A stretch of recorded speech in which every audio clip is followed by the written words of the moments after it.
In front of me is OPPO Find X9 Pro, and today I would like to show you where you can locate all text correction options.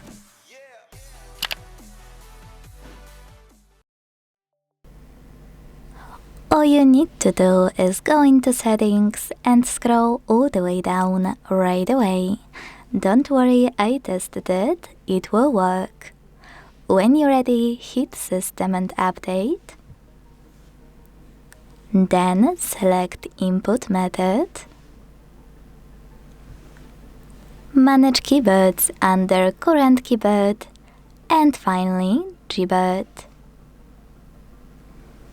Last but not least, select Collections and Suggestions to operate all of those options however you want to. Quick tip, you can scroll to enable Suggestion Strip if it's not already on, and then go back to launch your keyboard. Thanks to this one switcher, you will get all of those options at the top of Gboard, and you'll be able to hit this gear icon to enter text correction options right away.